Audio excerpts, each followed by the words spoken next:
Bien, esto que les voy a leer dice al final, quien lo escribió, dice: esta breve historia fue escrita por su fundador, o sea, hablando del movimiento, en julio, por esto lo escribió julio de 1990, y ahí firma Daniel Urrutia. Yo creo que los que estuvieron aquí, a por si lo recuerdan, ¿verdad? Bueno, déjenme leer, y algunas cosas yo creo que a ustedes va a llamar la atención. Corría el año de 1945. Esto de pronto todavía no estaba aquí. Vivíamos en Debussy 66, Colonia Peralvillo. ¿Quién conoce por ahí? El hermano Alejandro ha de conocer muy bien. ¿Sí? Ahí ubica en el 66. Cuquita, mi esposa y yo, Daniel Urrutia, estábamos recién casados. En este tiempo, Cuquita y mi esposa empezaban a ir a la iglesia bautista. Pero un domingo afuera de la iglesia estaban unas personas repartiendo invitaciones para unas conferencias en la iglesia de Tacubaya. Recuerden que Tacubaya fue la primera iglesia aquí en la Ciudad de México, donde el pastor de la iglesia era Israel López. Bueno, ¿quién será ese pastor de aquel entonces? Cuando acabó la conferencia, el pastor invitó a las personas que quisieran en sus casas les pasaran la misma conferencia y película, levantaran la mano. Cuquita levantó la mano y a mediados de esa misma semana vinieron a la casa. Mi suegra invitó a algunas personas y con nosotros 3 éramos 6 personas. En esos momentos principiaba la iglesia filial de Peralvillo. Que por cierto ahorita en Peralvillo pues no hay ninguna filial, ¿verdad? A la siguiente semana se formó la escuela sabática de Peralvillo. ¿Recuerdan el año? ¿Qué año era? 1945. Cuquita preparó una pieza de unos 5 metros cuadrados para las reuniones. Entonces nos propusimos estudiar para prepararnos. Cuquita se apuntó en Tesoros de Vida y yo, Urrutia, en La Voz de la Esperanza, y así crecía la filial en número y en sabiduría adventista. Transcurrieron las semanas, los meses, y la filial crecía y crecía en número y en sabiduría adventista, hasta llegar a 150 miembros. Y ya no cabíamos. Imagínense un cuarto, ¿no? Ahí. Ya algunos hermanos de Tacubaya venían a ayudarnos, pero algunos vecinos nos amenazaban de quejarse ante las autoridades para que nos quitaran la casa. Decían que en las casas particulares no se pueden hacer cultos, y poco tiempo después nos visitó un sacerdote y platicamos un rato grande. Nos dijo que estaba prohibido, pero nosotros, confiando en Dios, seguimos. Así, durante 1 año y medio, cuando un domingo, gran sorpresa, me vinieron a buscar el hermano Calderón, tesorero de Misión de Tacubaya, y 2 hermanos americanos para que fuéramos a buscar a algunos terrenos para edificar la iglesia. Y por supuesto, yo con mucho gusto lo llevé por donde ellos me indicaban, por Vallejo, Peralvillo y por otros lugares cercanos, y como no les gustaba después de buscar mucho, les propuse llevarlos a un lugar que conocía más cerca y bonito de la filial. Entonces me dijeron, bueno, pues vamos a verlo, y los llevé al fraccionamiento Santa María Insurgentes. Les dije que tiene todo lo necesario: pavimento, banquetas, drenaje, luz y arbolitos. Cuando lo vieron les gustó mucho y me preguntaron dónde se podía arreglar el trámite de compra. Y yo, como ya sabía, les dije que en las oficinas que estaban en la fuente, yo me imagino que va a ser esa fuente que está ahí. Nos dirigimos al lugar y efectivamente había personal que nos atendió inmediatamente. Después de un rato salieron muy contentos y qué felicidad, ya estaba arreglado. Me pidieron que fuéramos a escoger el terreno que más nos gustara y fue cuando me pidieron que yo eligiera el lugar. El hermano Rutia. Después nos despedimos y llegué con la gran noticia que ya teníamos el lote para edificar la iglesia y que muy pronto empezaría. Nos dio mucho gusto y con más ánimo nos pusimos a trabajar y acordamos que desde ese momento reuniríamos dinero para vestir la iglesia y ganar muchas almas. Poco tiempo después se empezó a edificar, trajeron planos y materiales y a mí me dieron la comisión de estar al pendiente de todo. Así fue pasando el tiempo y los meses hasta que por fin se terminó de edificar el templo. Fue entonces cuando vino el pastor Álvaro Sausa. Ahora lo ubican, ¿verdad? Y con él dice las obreras bíblicas, las hermanas Nela Ramón y Carmelita Vargas. Hubo mucha actividad. El pastor Sausa nos trajo el modelo de las bancas de Monterrey. Fue cuando los hermanos Rafael Arreola y el hermano Carrillo fueron los encargados de hacer las bancas. El púlpito, este no es de ese entonces, este ya es más reciente. Y el cancel yo creo que es ese, ¿verdad? El original.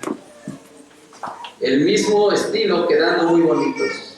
El pastor Sausa también trajo los aparatos de sonido, películas y también placas luminosas. Mientras esto acontecía, yo les daba el mensaje a dos amigos míos, Josafat Romero y Pablo Ortiz. Les invité a estudiar de algo nuevo que había conocido. Fíjense, algo nuevo que había conocido. Para eso les compré unas Biblias. Les di 30 estudios con unas hojitas que se usaban en ese tiempo y cuando terminaron de edificar la iglesia, ellos ya guardaban el sábado. Y diezmaban.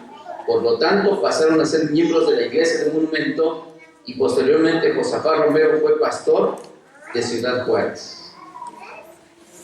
Ahora jubilado. Bueno, estaba escribiendo en 1990. Por cierto, no sé si el hermano Rutia siga vivo. Se procede a hacer nombramientos y se nombra a Josafat Romero como encargado de los aparatos de sonido, Daniel Urrutia encargado de aparatos de películas y placas luminosas. También se nombra acomodadoras y ahora solo nos faltaba el piano. La hermana Menchaca nos daba el suyo, solamente que no pudimos sacarlo por la escalera, entonces lo resolvimos comprando uno en abonos. No sé si ese piano sea el mismo de aquel entonces, posiblemente sí, ¿verdad? Así se fueron solucionando poco a poco los problemas. Las hermanas Nela Ramón y Carmelita formaron un cuarteto para las conferencias y como primera voz Nela Ramón. No sé si son del pastor Ramón. Sí, es pastor también. Son de los hijos que cantaron Getsemaní, ¿sí, verdad? Los hijos, ¿no? Sí. Sí. Ajá. Ok. Como segunda, Carmelita Vargas, como tenor Josafat Romero y como bajo Daniel Urrutia. Nos preparamos para la inauguración, cantamos ¿Qué vas a hacer por Cristo? Llegó el tiempo y se inauguró como iglesia organizada, con una serie de conferencias a cargo del pastor Álvaro Sausa en 1948, con un lleno a reventar y con la presencia de Dios. Ya para entonces estaba con nosotros el hermano Solano, no sé, pastor Solano, la hermana Cartagena, la hermana María Luis de Velasco, Nelly Domensay, María de la Paz Galicia, Petrita Hernández y su mamá Pablo Ángeles y la familia Arreola. Acabando las conferencias se fue el pastor Sausa y pusieron en su lugar al pastor José Gutiérrez. Para entonces éramos 300 miembros. ¿Cuántos seremos ahorita, hermanos? Mucho menos, ¿verdad? Bueno, algunos de otras iglesias y filiales que cambiaron sus membresías para asistir a esta iglesia de Monumento. Ok, ahí termina. Solamente agregan algunas anécdotas, las leo rápido. Como no había quien cuidara la iglesia, mi esposa Ted y yo nos ofrecimos a cuidarla por un mes y duramos 2 años, hasta que vino a hacerlo a cargo el hermano Esteban Solano. A la iglesia del monumento se le puso el nombre en honor del monumento a la raza. Así lo acordamos todos los miembros junto con el pastor. La dirección era 3 Poniente, número 29. Recordando cuando nosotros cuidamos la iglesia, una noche fui a traer el pan y la leche al otro lado del peralvillo, y cuando regresaba tuve una sorpresa muy grande. Vi en la pared de la iglesia, por la parte de atrás, una rueda o un círculo como de 1 metro de diámetro, color roja, pero muy brillante. Me asusté porque pensé que pasaba algo y mi esposa estaba sola. El edificio era el único que había en ese lugar. Así que corrí para llegar pronto, y cuando le dije a mi esposa lo que había visto, corrimos a la parte de atrás, pero no dice, había nada. ¿Qué sería? Termina el relato, ¿verdad? La iglesia Monumento siempre alcanzó todos sus blancos, la más espiritual, la que más diezmaba, la que ha dado miembros para todas las iglesias, la que tiene miembros en todas partes de los Estados Unidos, la iglesia que dio pastores, la más aconsejadora, la iglesia que sigue siendo un ejemplo, la iglesia que sigue caminando. Y al final dice, última anécdota, dice, llegó el día que mi suegra vendió la casa y mi esposa Tere y yo nos fuimos al norte, y así duramos 22 años en regresar a nuestra iglesia, Monumento, en diciembre de 1988. Fue grande la sorpresa, pues nos encontramos una iglesia remodelada y muy bien cuidada. También hay sobrevivientes de esa bella época. Está recordando antes, y de ese año 1988, hermanos Juvencio Bernal, David Sánchez y Pedro Díaz. Y bueno, eso lo entregaron a Gisela en 1990. El que quiera dar para que tengan ahí y no olvidemos esta historia. Hay algo, hermanos, que, bueno, no vamos a ser ya muy largos, ya la lectura se nos fue mucho, pero quiero mencionar algo.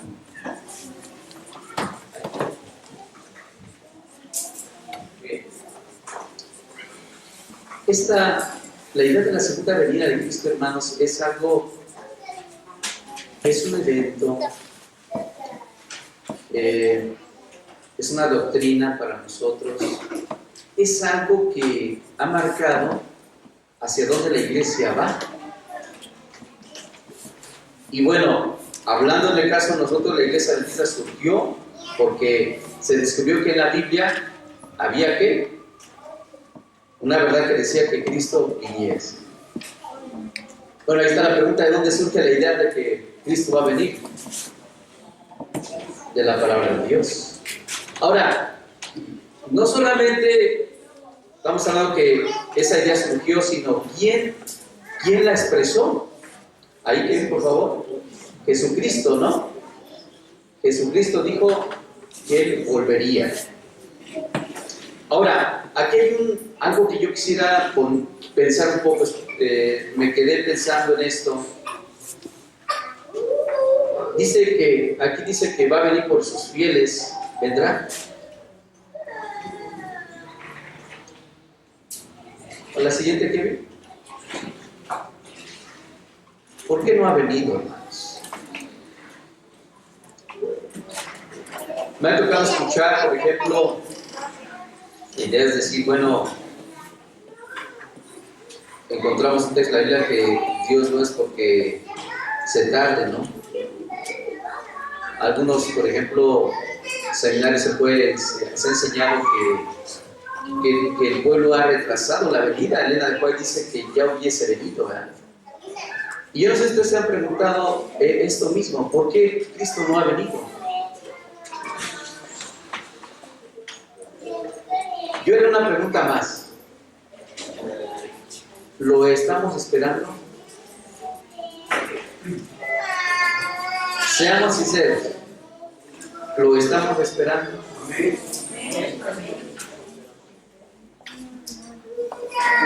Dice ahí que aquí había que, bueno, yo recuerdo a alguien me platicaba, fue mi suegro, que al inicio aquí nada más 2 bancas se llenaban. Y después dice que eran 300, ¿no? Entiendo que a través de los años muchos ya no están porque Dios los llama al descanso, ¿verdad? Ya se han ido. Otros, decía ahí, bueno, salieron a otras iglesias, ¿no? La Central, la Náhuatl, otras, Román.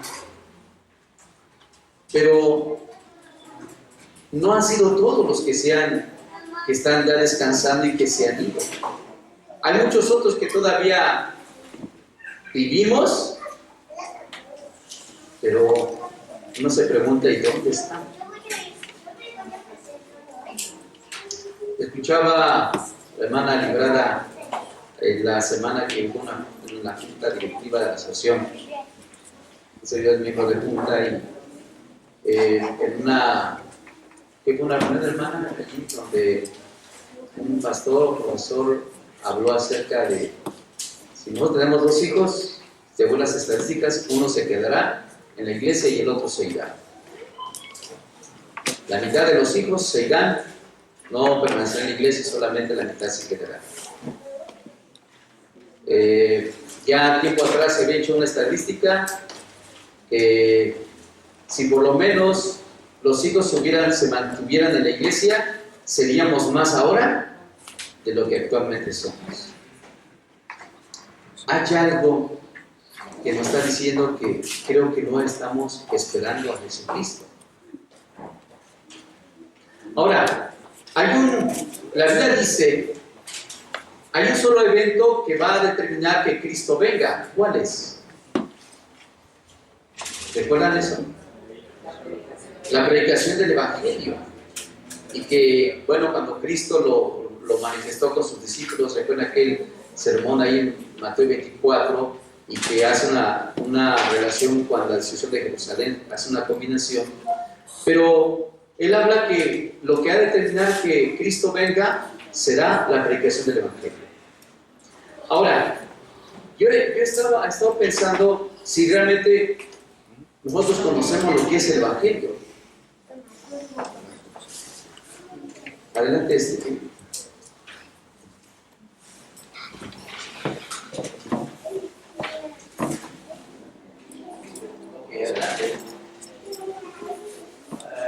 Déjenme leerles esto.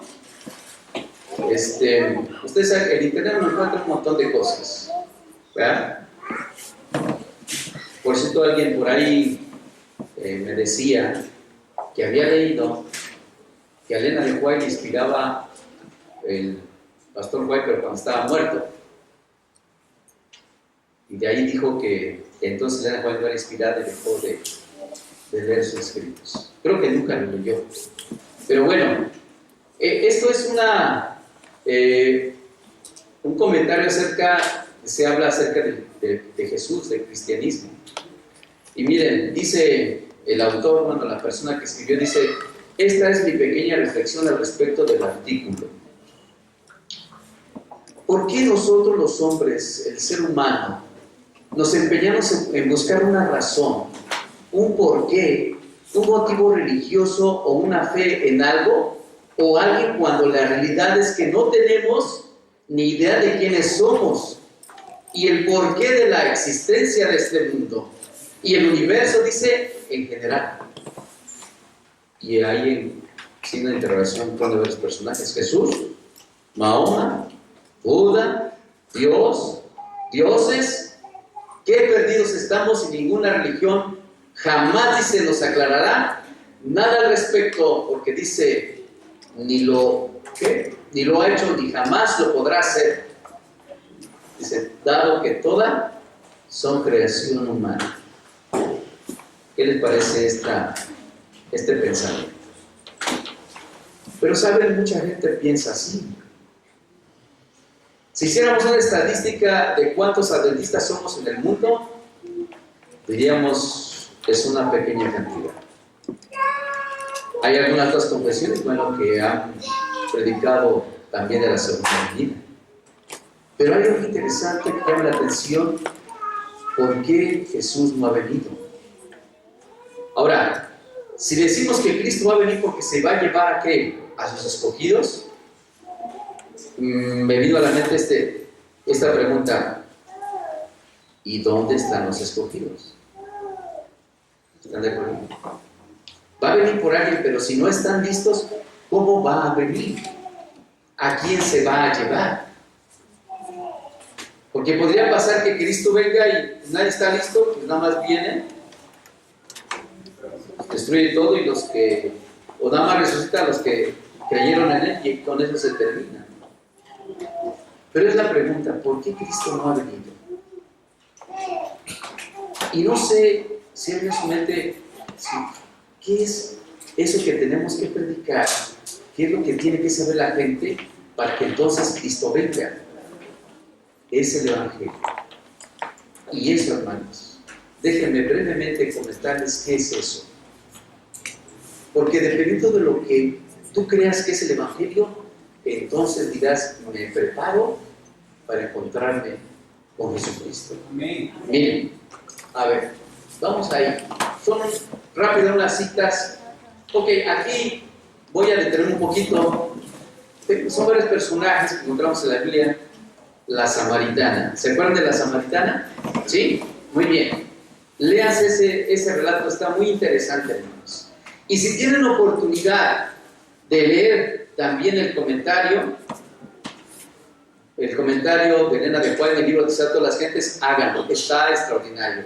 De ahí yo saqué estas citas. Miren, recordemos que Jesús había llegado al pozo de Jacob. Era una hora cuando, a pleno sol, eso estaba solo, desierto. Y la mujer samaritana, que no sabemos cómo se llamaba, pero llegó ahí, se le conoce como la mujer samaritana. Y a esa hora del día ella fue a por agua. Y sabemos que pues era la manera, era la hora para que nadie la viera, no chocar con nadie.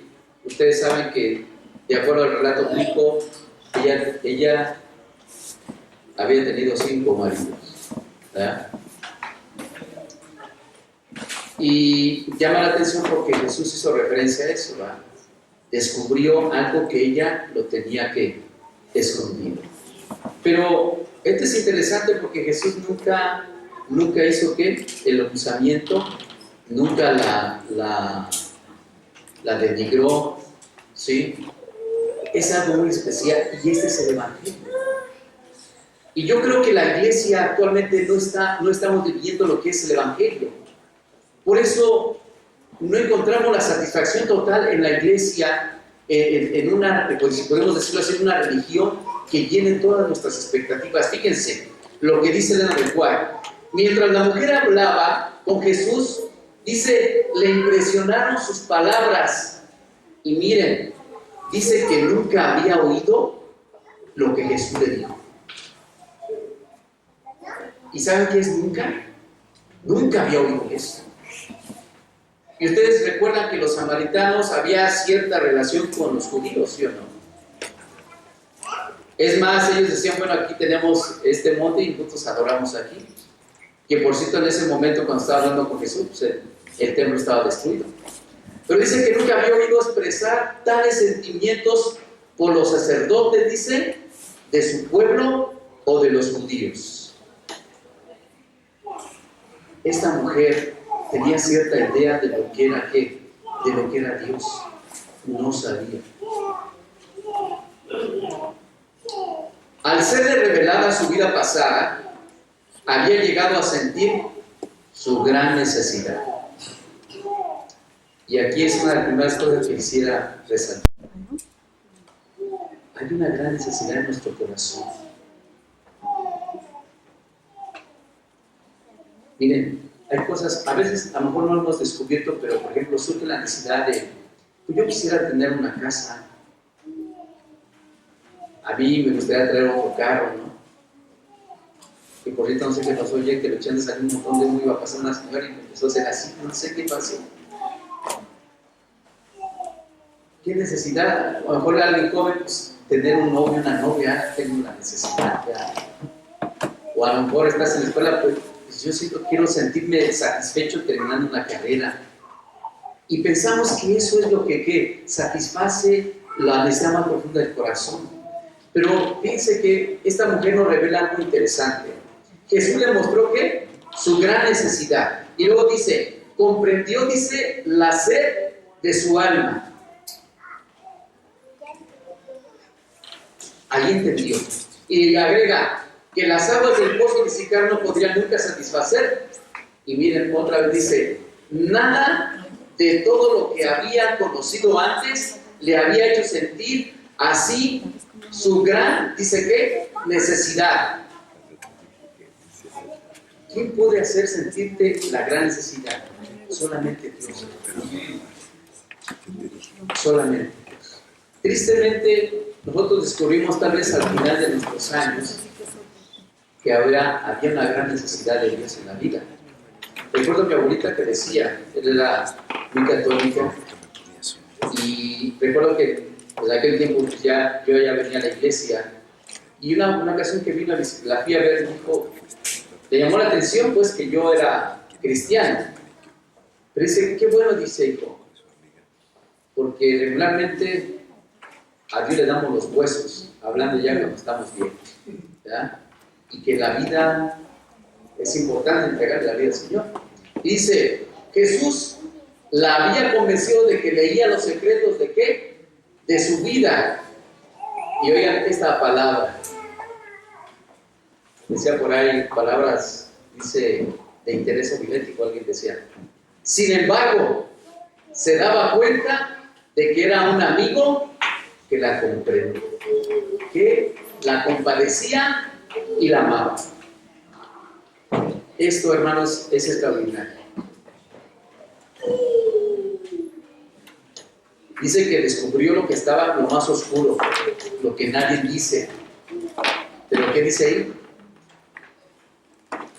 Que algo que yo creo que a nosotros no nos pasa, ¿no? Comprender a alguien o compadecernos y amarlos. Ese es el Evangelio. Y que yo creo que a lo mejor, al menos siento en mi vida que me hace falta ese Evangelio. Sigue diciendo, aunque la misma, dice, pureza de su presencia condenaba el pecado de ella. ¿Quién estaba frente a él? El más puro de todos, del universo, Jesucristo. Condenaba su pecado, pero ¿qué? No había pronunciado, dice, acusación alguna, sino que le había hablado de su gracia que podía, dice, renovar el alma. Esa última frase, hermanos.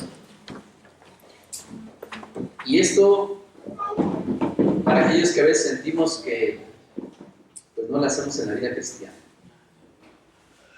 que tenemos tantos problemas que no podemos superarlos, o que tenemos tales debilidades que no hay quien realmente lo pueda vencer.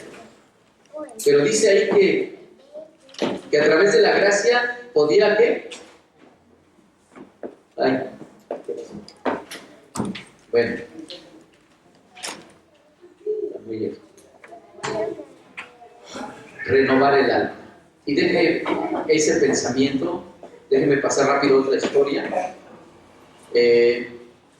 Lo voy a platicar. ¿Recuerdan al leproso, un leproso que fue a buscar a Jesús? Él había ido con los dirigentes y no le habían dado solución. Dijeron, tú estás realmente con la ira de Dios está sobre ti, ¿verdad? Tú no tienes ninguna oportunidad. Pero bueno, entonces el siguiente es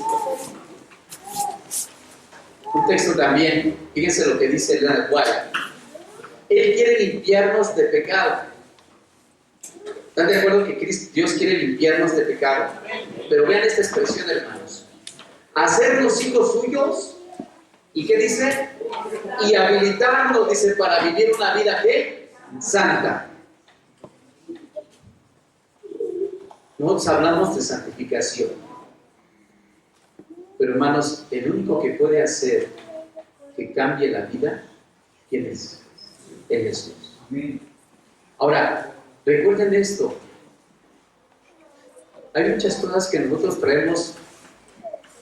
Para empezar, por ejemplo, por el pecado de Eva, traemos una naturaleza débil, una naturaleza que nunca busca el bien, una naturaleza dañada, y no estamos en la capacidad de poder ganar victorias. No podemos. Pero Cristo sí que puede habilitarnos para vivir. Hay deseos en el corazón, hermanos, que están muy ocultos y que solamente nosotros sabemos, cuando estamos solos, lo que enfrentamos. Pero Cristo, ¿qué? Puede habilitarnos. Ese es el Evangelio que transforma. Déjenme rápido otra. Al siguiente, paralítico. Este no es el de Bethesda, es este de Capernaum. Este hombre, por la vida que había llevado, llegó a esa condición y llegó a saber que Jesús sanaba a la gente. Es más, le dijeron, él pensaba así. Cuando recordaba por lo que había hecho, dijo, no, realmente no tengo esperanza. Y decidió. En un momento su amigo le dijo, oye, pero es que sabes que también sanó con un leproso. Y supone que ahí los leprosos no habían, desde el tiempo de allá, de Eliseo, no se sabía que un leproso había sanado. Y bueno, si a un leproso sanó, pues ya, tal vez no pueda sanar. Y bueno, dice ahí que estaba completamente desesperado, desamparado. Yo no sé si te has sentido así, que dices, bueno, ¿realmente puedo encontrar alivio en la iglesia, en Jesucristo? A lo mejor hemos connotado la iglesia como cosas, pero no de una persona, no de alguien, ¿no? La siguiente ejemplo. Dice, sin embargo, no era tanto la curación física como el alivio de su carga de pecado lo que deseaba. Y yo no sé, yo nunca me había detenido mucho en esto, pero me llama la atención de un hombre que está enfermo y que, fíjese lo que él declaró. Si podía ver a Jesús y recibir la seguridad del perdón y de la paz del cielo, estaría contento de vivir o morir. ¿Quién puede estar contento de morirse? Pero ¿cuál es la condición que él esperaba?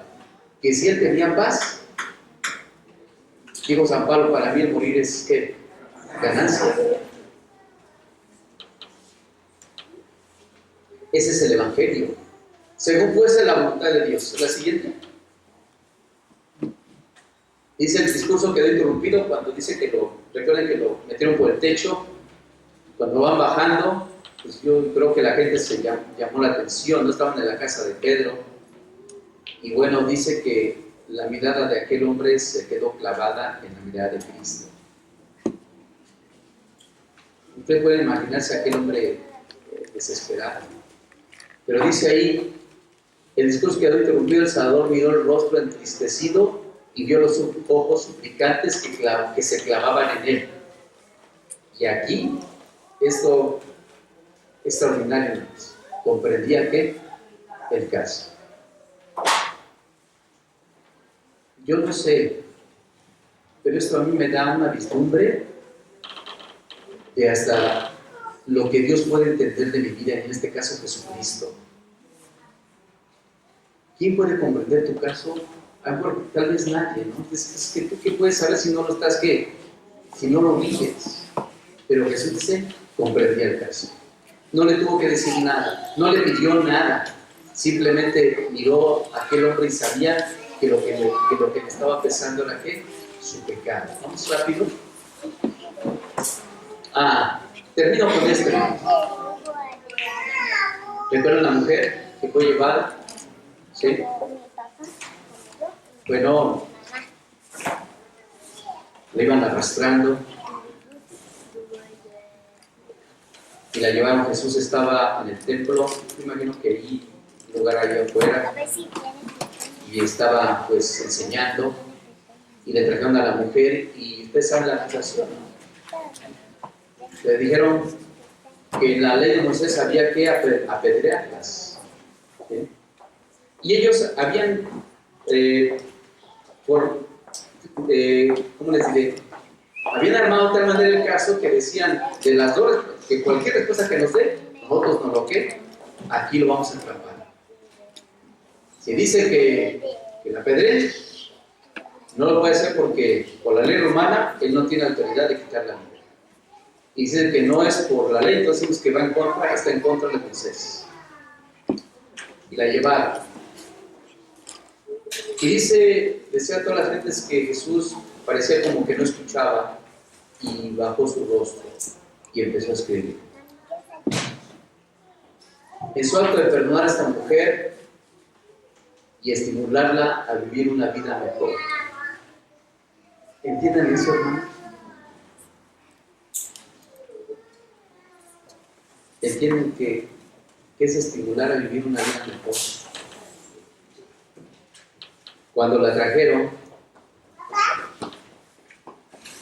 y como Jesús parecía que se tardaba en contestar, se acercaron entonces, yo imagino que eran los líderes, porque dice que lo rodearon. ¿Cuánta gente puede caber rodeando a alguien? No sé, unos 10. Y entonces dice que llevaron su mirada hacia donde estaba la mirada de Jesús. Jesús estaba escribiendo que en el suelo. Y entonces cuando ellos miran, descubren que lo más oculto del corazón de cada uno de ellos estaba plasmado ahí. No se dice, esto es interesante, porque dice Elena de Juan que ellos inmediatamente se sorprendieron y dijeron, no querían que el pueblo se diera cuenta lo que allí, de cada uno de los que estaban ahí, se escribió. Y a mí eso hasta, no sé, déjenme decirlo así, pero a mí me gustó cómo Jesús trató aún a esos hombres. Porque aunque les declaró, les dio a entender de dónde estaba su pecado, lo que estaban escondidos, no lo hizo público. De hecho, nosotros no sabemos qué pecados cada uno de esos hombres tenía. A lo mejor algunos hubiera llamado la atención, ¿no? A ver, saber qué encubre, ¿no? Pero qué interesante. Y entonces esos hombres inmediatamente dicen que con la cabeza agachada, ¿sí? Y fue cuando Jesús dijo que el que esté libre de toda culpa sea el primero. Es más, la ley decía que el esposo era el que tenía que hacer la acusación y el que había sido testigo era el primero que tenía que arrojar la piedra. Pero aquellos hombres se fueron y la demás gente pues también. Y entonces Jesús le dijo, ni yo te condeno, vete y no peques más. Pero dice que estimuló que a vivir una vida santa. Hermano, no importa quiénes seamos. Lo peor que a veces solamente cuando tú estás solo sabes hasta dónde llega tu maldad. Pero eso no importa, porque dice que el Evangelio es eso, que Jesús baje, te perdona, te va a restaurar y te va a estimular a vivir una vida que...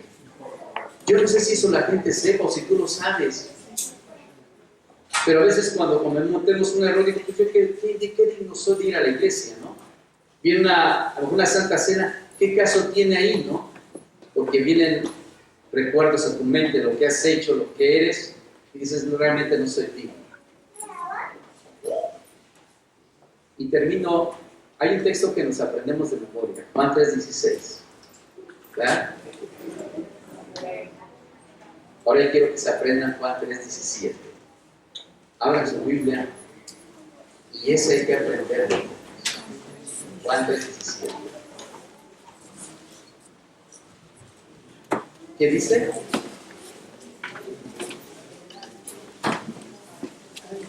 ¿A qué vino el Hijo del Hombre?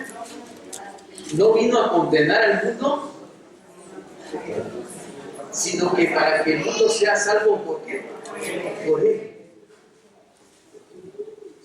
Yo no sé cuánto Dios años nos dé más de vida y cuántas pruebas enfrentemos, cuántos, ¿cómo le dicen?, tendencias del corazón o cosas que traes dentro. Pero estoy cierto, hermanos, que Cristo no vino a condenarte, Él vino a salvarnos y a transformarnos. No importa hasta dónde estemos, pero ese es el Evangelio. Y esa pregunta vino a mi mente: ¿por qué Cristo no ha venido? Porque quiere, al menos a mí, perdonarme mis pecados y habilitarme ¿para qué? Para vivir una vida que, una vida diferente. Que Dios nos bendiga. Amén.